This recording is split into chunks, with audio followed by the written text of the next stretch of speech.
Hi folks, it's Pete back with another video. This time I'd like to jump on a thread which I think was started by Calm.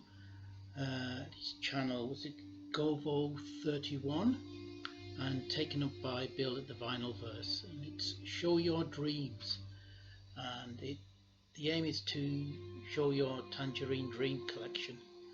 Now I'm a big fan of Tangerine Dream, so I thought sounds like fun.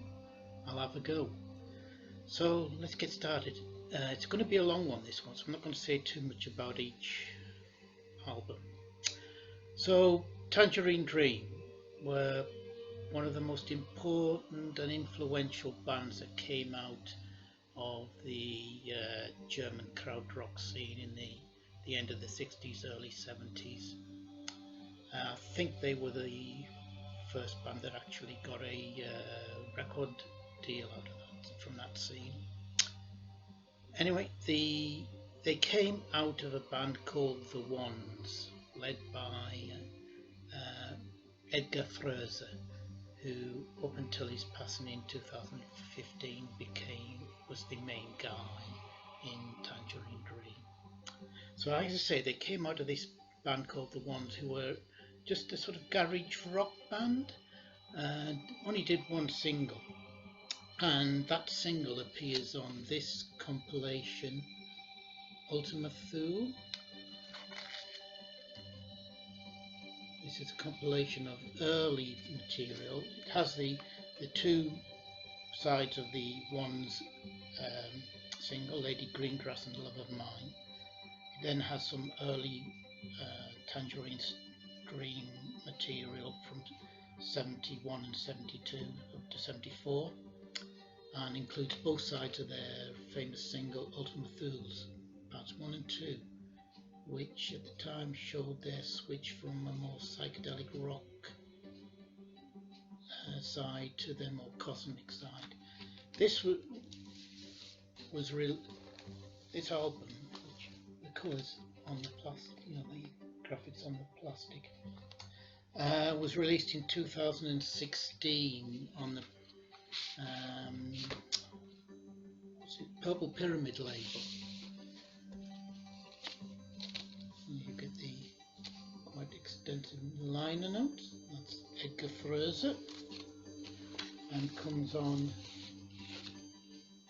clear vinyl. So in those early years between the one in those early years, Tangerine Dream went through quite a number of different lineups. Different members came and went, but by the time of their first album which I think was recorded in 1969, came out in early 1970, Electronic Meditation, they were down to a three-piece, which was Edgar Froese and two other giants of the krautrock scene. That was Konrad Schnitzler, who I'm not sure if it was just before this or just after this, formed Cluster. That's Cluster with a K, with Möbius and Rodelius, who later went on to work as Cluster with a C. And the other guy was the drummer from a band called Sci-Free, and that was Klaus Schulze, who after this went on to form Agitation Free, another big name in the krautrock scene, and then eventually went on to a solo career, brilliant solo career. Anyway, their first album, like I say, in 1970 was Electronic Meditation. Originally came out on the O label, the iconic German label Or. But this is a French, my copy is a French pressing on the Virgin label from, I think, I've got notes here, this is from 1981. I must admit, I hate these Virgin labels from this period when you think what the original Virgin label looked like. The original album came in a gatefold sleeve. Mine unfortunately is just a single sleeve. Now at this point, this was basically a normal rock band format, not the sort of cosmic music that they went on to make. This was lots of wild guitars, swirling organ, you know, any electronic effects done through effects pedals, etc. Owes quite a bit, I think, to early Pink Floyd. But this is a really good album, but not a place to start if you want to hear what Tangerine Dream became. Before this album was even released, I think Schulzer and Schnitzer had left the band. For the next album was Alpha Centauri. This was in 1971, and by this time, alongside Froese was Chris Franke, who came from Agitation Free and was their drummer, and Steve Schroeder. My copy is part of a double album with their fourth album, Autumn. And again, I think this was originally on All, but my copy is from 1976 and again on the Virgin label. This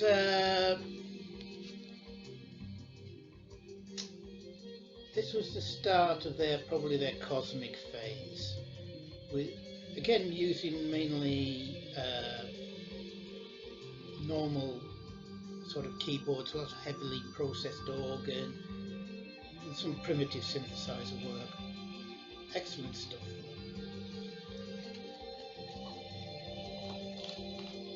So that was Alpha Centauri. Early 1971 saw Steve Schroeder replaced by Peter Baumann, and this became what is considered the classic lineup of Tangerine Dream: Franke, Baumann and Froese, and they released this magnum opus in many ways. Sight. This is a vast double album of only 4 tracks, 1 per side. It's largely based around guitars, organ and synthesizers, but it's very minimal, very little in the way of melody, and it's very ambient, but it is absolutely brilliant. Steve Schroeder did come back to play on this album as a guest, and also playing on the Moog is Florian Fricker of the Popol Vuh fame.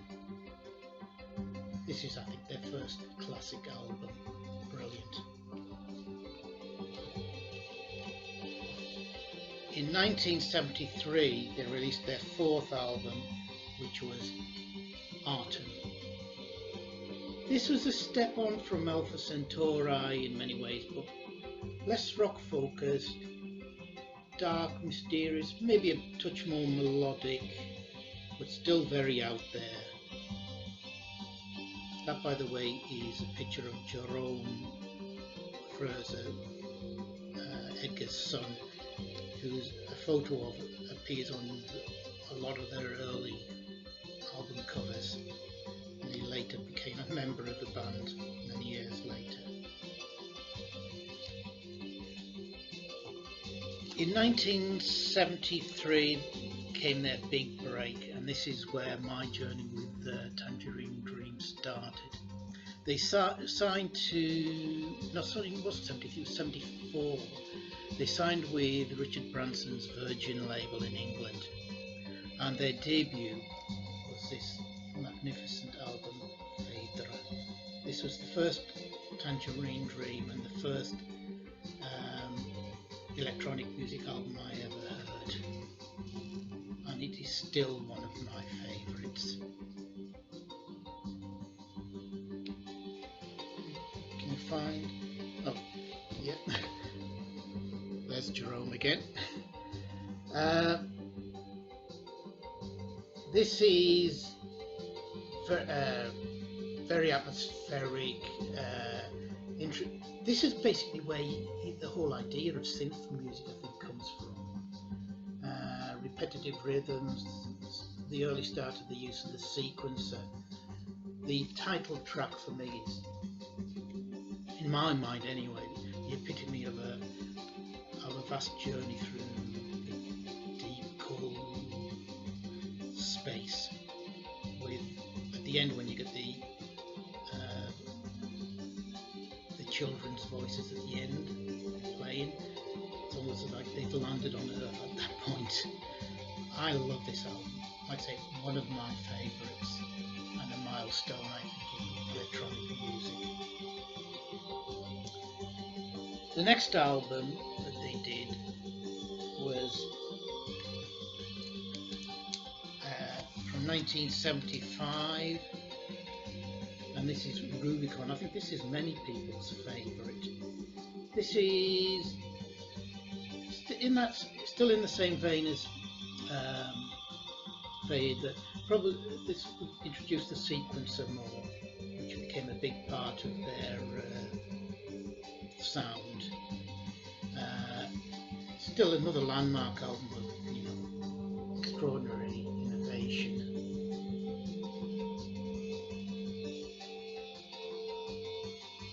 Superb album. During this period, Peter Baumann went missing for whatever reason, I'm not sure, and Michael Hernig of Agitation Free had to take over on keyboards for certain tunes, as did Klaus Schulze. And at this time also Edgar Froese started a solo career, which we'll have a look at later. Also in 1975 they released their very first live album, and that was Ricochet. This was taken from various recordings made at gigs they did in cathedrals around Europe, France and England anyway. This is much stronger melodically than what came before, with again a lot of use of sequencer and features quite a bit of Edgar's distinctive guitar stylings.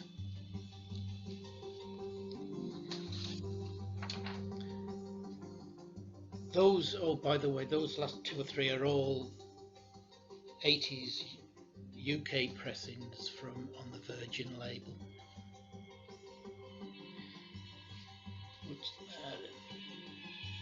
Next came Stratosphere. This is from 1976.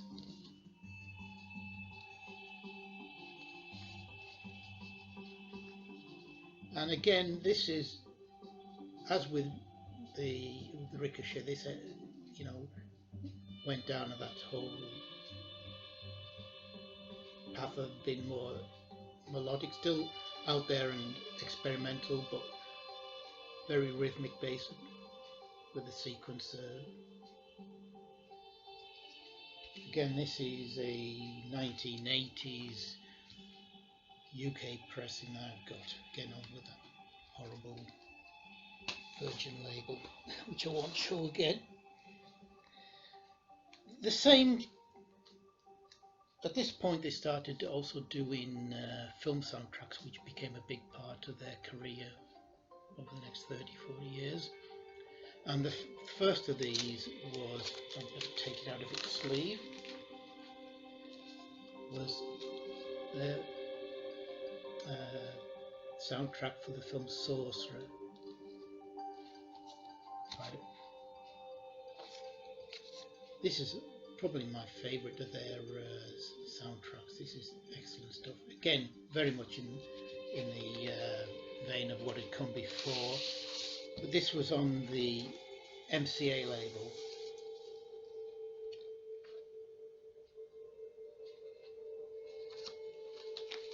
And this was from 1977.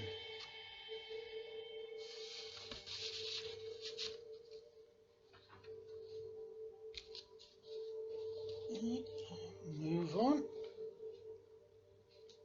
Next came from 77 came their second live album. This was Encore. This was recorded in America. Obviously you can tell from the cover. Again, very much in the vein of what had come before. And my copy is again a 1981 repress.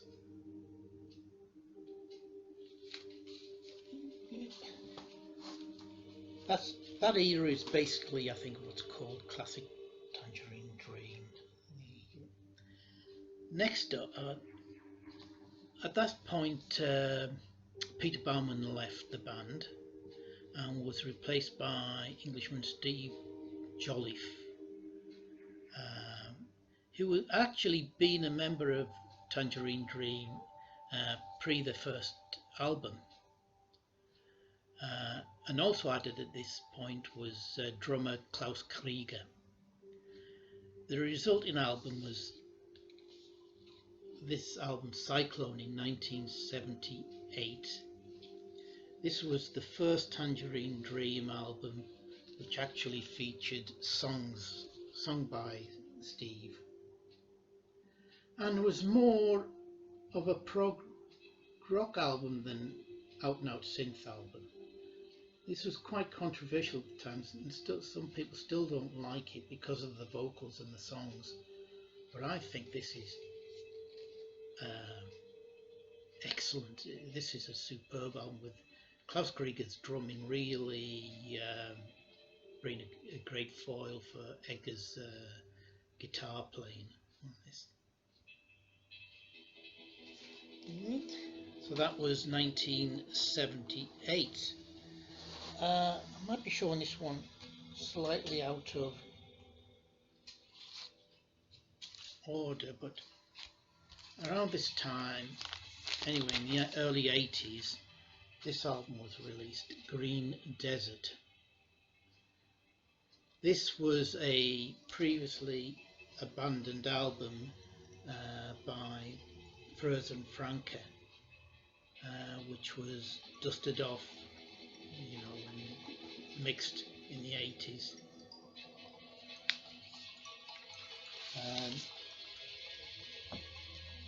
This one,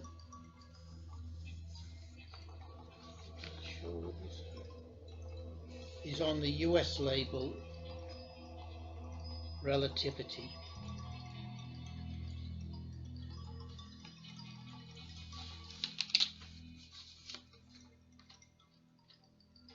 Excuse me, I want to get this back in.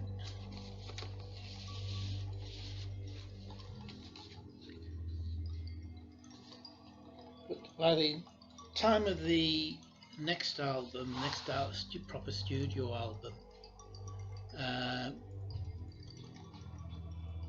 Steve Jolliffe had left, and we get back to the totally instrumental band.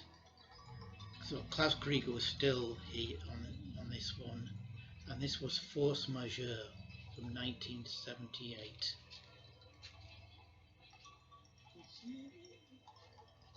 This one is a 1979 pressing, a UK pressing with custom labels on it. Nice labels there. Oops. So that.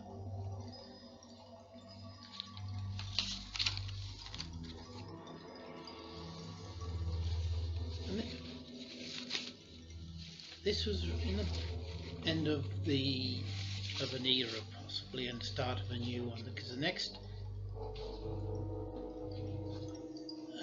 part of the band's history saw Edgar and Chris being joined by keyboardist Johannes Schmerling, who was in the band from late 79 through to 85, I think. And this saw a general mellowing in their style, still quite a bit of improvisation, especially live, and experimental, but definitely more accent on composition and melody than had been in it previously shown. But still some excellent albums. Their debut came, I think, with a concert in Eastern Germany, as it was at the time. It was at the Palast der Republik in East Berlin, and it was documented on a live album, of which I have there with me 2 copies. I have, the album was called Quixote, and this is an original East European copy on the Amiga label. Label. A very exciting label. It was then, I think, re-released in Europe. Sorry, I should have said that's not an original. That's for a 1981 repress, a blue label repress. I think it was the original had a different coloured label. Can't remember what. It was re-released as under the title Pergamon in 1986 in Europe, where for some reason they reversed the order of the sides. This was again on Virgin label with those horrible labels.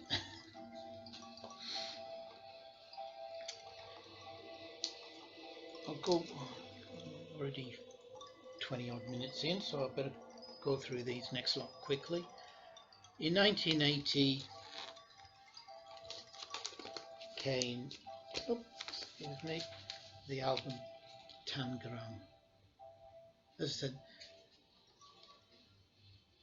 these all are more melodic, less experimental than what came before, but still excellent albums in their own right. What was the label for this one? This one is a 1980, and this is the first UK press.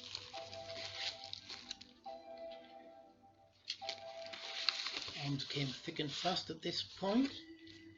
Their second soundtrack album was released, and it was the soundtrack for the film Thief, that starred James Caan. And again, this is a 1981 original UK press on those labels. The next studio album was Exit, which came in 1981.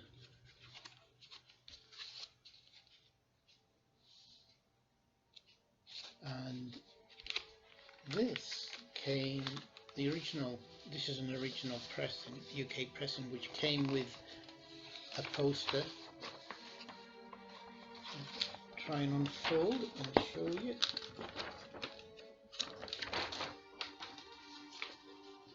Let's see if you can see that. Not easy.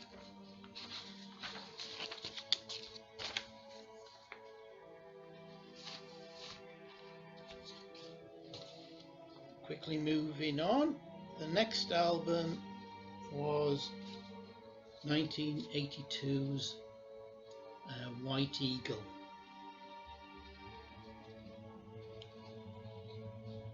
This is again Virgin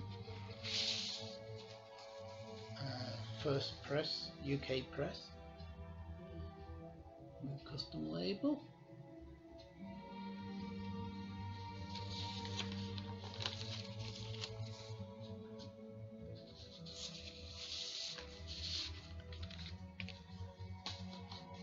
That was followed with a live album, Logos Live, from 1982, recorded live at the Dominion Theatre in London.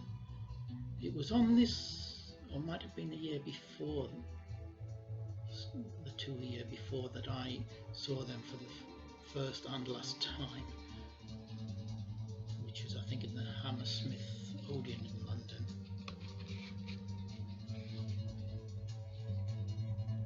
Again, this is a first press UK on the Virgin label.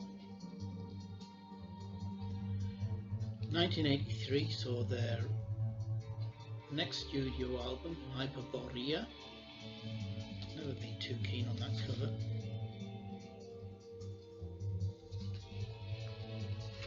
Again on the Virgin label. Custom labels again.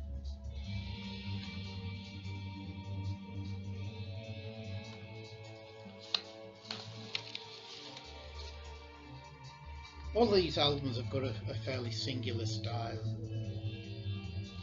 They don't, I wouldn't say they sound the same, but as I said, less experimental, but still excellent. 1983 saw them play in Warsaw, in Poland, and they released this album, Poland, as a double album.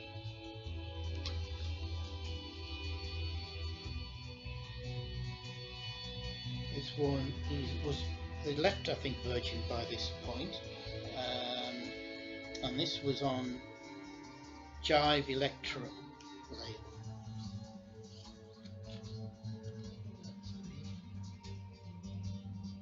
Label for that.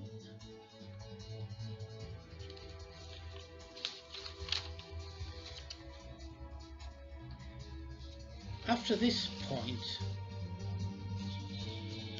they seem to spend more time on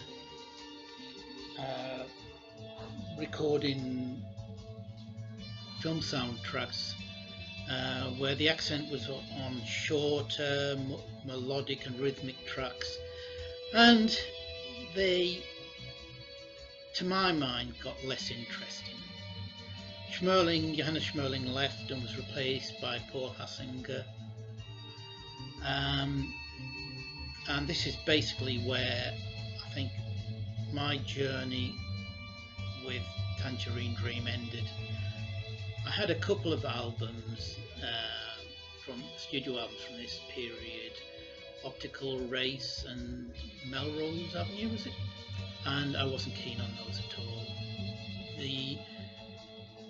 There was less improvisation, less experimental music, like say more melodic commercial tracks, which didn't interest me at all, I'm afraid. The only album I have from this period is actually quite good, and it's a live album, and it's Live Miles,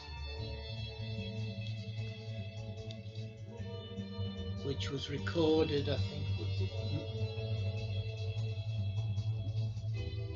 in 1988, part 1 in Albuquerque and part 2 in West Berlin, and this was on the Caroline label, which had been the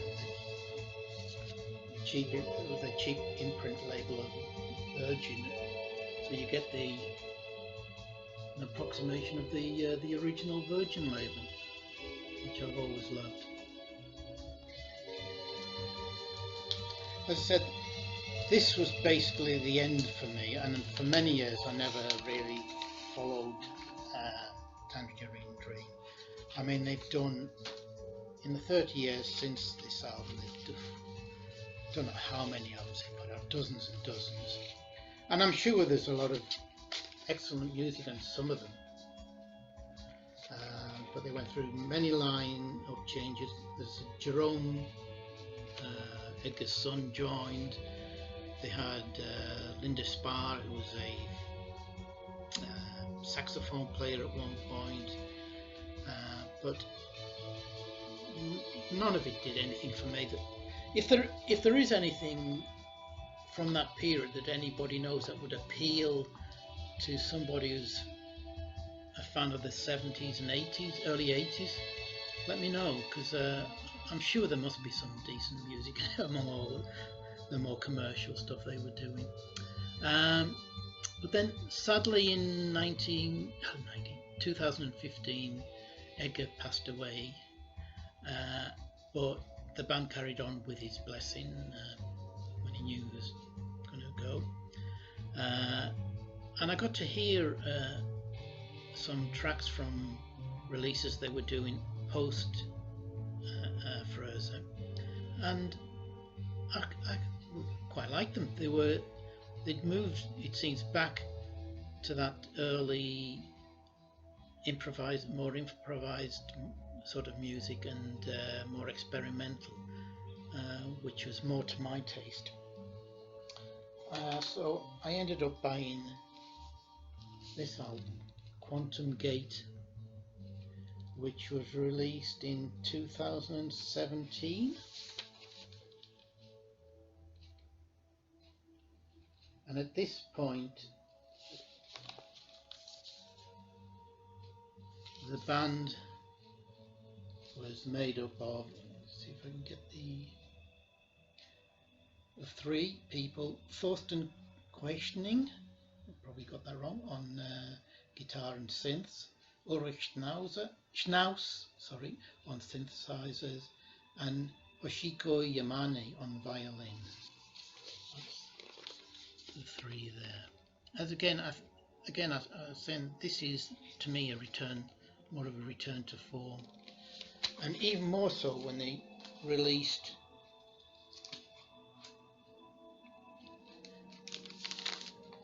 started releasing the sessions albums. These were taken, I think, from live gigs and were the improvised sections of the concerts.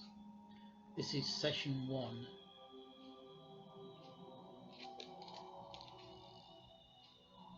The first session was recorded in Budapest and the second one in Hong Kong, and this is really more up my street.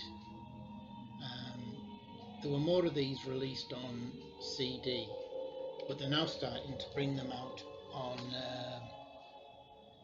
vinyl. If you excuse me a second.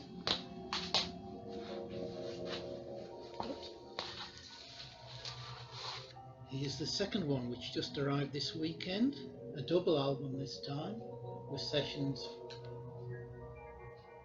recorded in the Netherlands, at a festival in the Netherlands.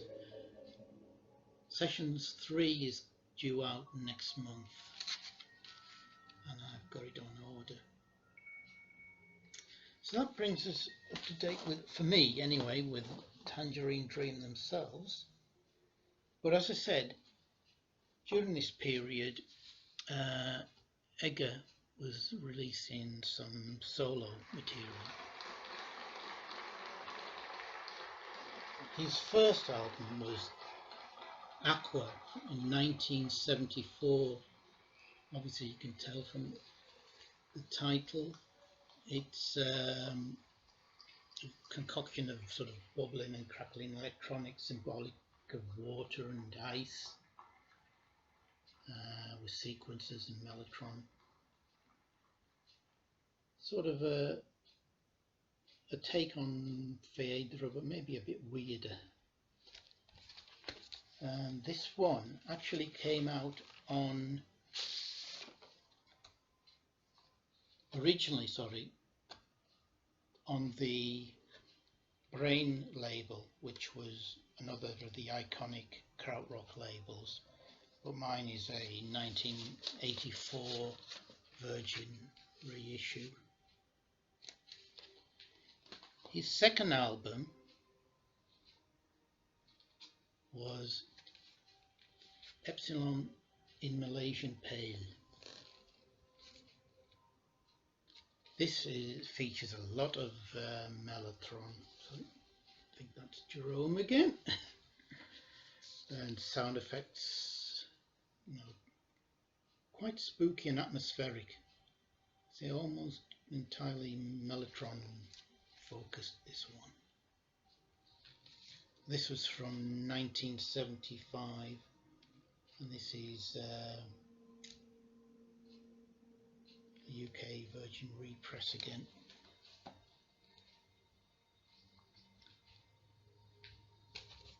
His third album was Macular Transfer from 1976.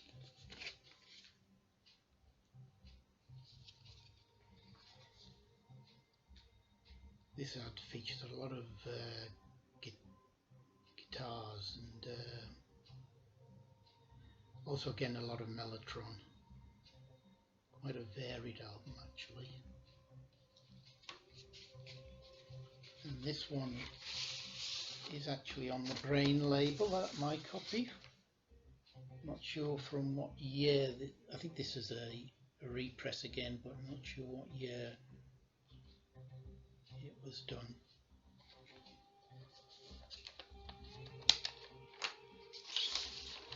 His next album, Ages I Don't Have, which was a double album.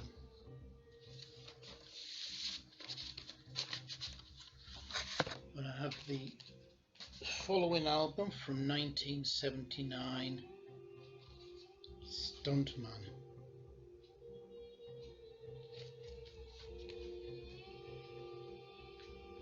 Go. Again,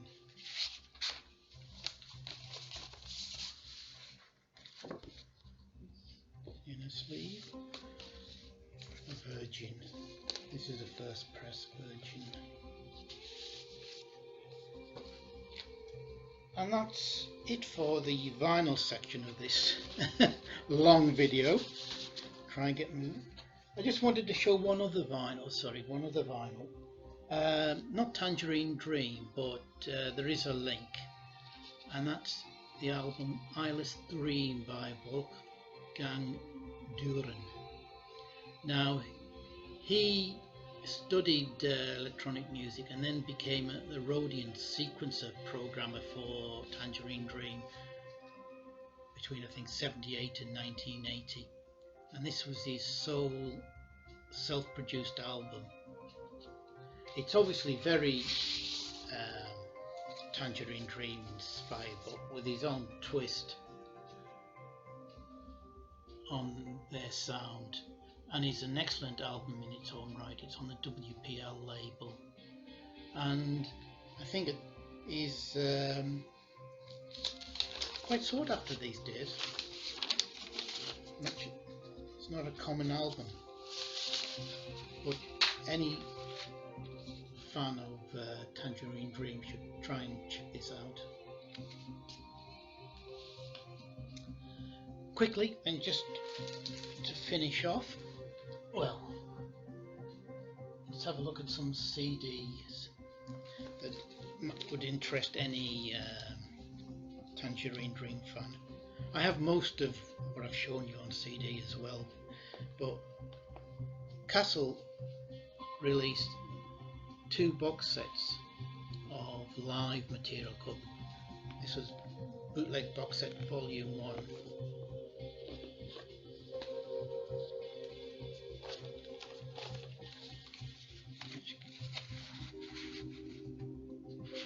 This featured recordings from 5 concerts: Sheffield in 74, London in 75, Croydon 75, Bilbao 76 and Berlin 76. Well worth having.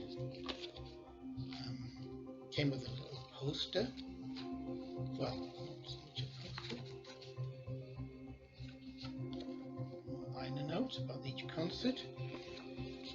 Unfortunately, I don't have volume 2, and it's, for some reason, that's becoming fairly rare and very expensive.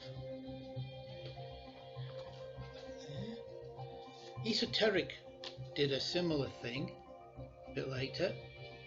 This is the official bootleg series volume 1, which has recordings from 2 concerts: the Reims Cathedral concert in 1974 and a concert in 1976 from Mannheim.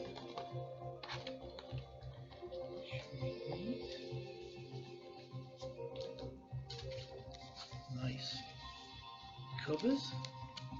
Reminds me of the Weeping Angels from Doctor Who. Comes with quite a nice little booklet, and again a poster. Oops. There you go.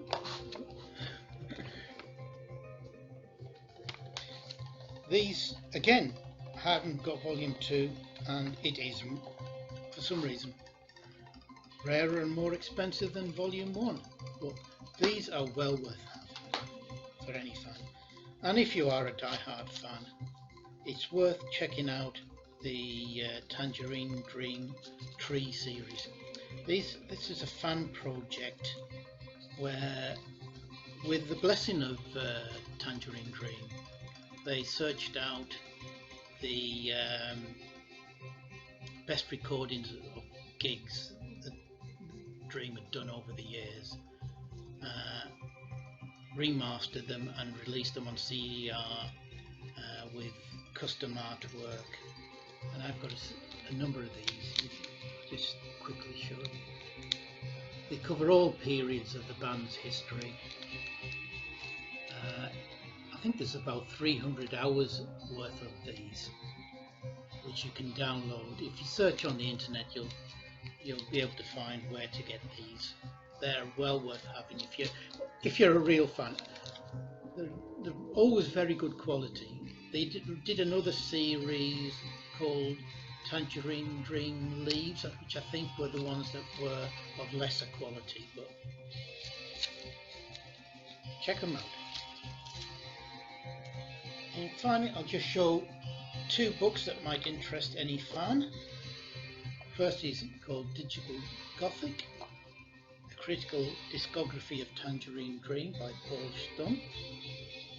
What did I say? Stump? As if he's German. Stump. And Tangerine Dream, 50 Years, the Ultimate Critical Discography by Mark Jenkins, who's an electronic artist himself, musician himself. Well worth having. And that's it. I've got to 43/4 of an hour. I wish I could have said more about them. I really love most of their music. I hope you found it of some interest. Oh, final thing. If you like what you hear in the background, that is by the band Radio Massacre International. To my mind, one of the best electronic bands going. They're British, and I'm proud to say that my name appears on this album, misspelled, because along with 2 friends, I promoted this gig of theirs in Chorlton in Manchester, in the church there, St Clement in Chorlton. If you like Tangerine Dream and you don't know these, check them out. They've got dozens of recordings available for download, and some on CD as well. No vinyl, I'm afraid, but well worth it. Anyway, hope that I haven't bored you too much. Take care, see you soon. Sorry, forgot. Oh, the most important CD box set is this beauty. Tangerine Dream, In Search of Hades. The Virgin Recordings 1973 to 1979. So 18 disc set, 16 CDs, 2 Blu-rays, and you get every Virgin album from Feather in 1974 through to Force Majeure in 1979, plus lots of outtakes, unreleased stuff, a live concert from Victoria Palace Theatre, London 1974, Live at the Rainbow 1974, Royal Albert Hall concert 1975, and you also get a disc devoted to the soundtrack from Oedipus Tyrannus. The only bit of that that had ever been released was the overture, which was on the V sampler in 1975, I think that was. This is an incredible box set, a must for any Tangerine Dream fan. You get the discs,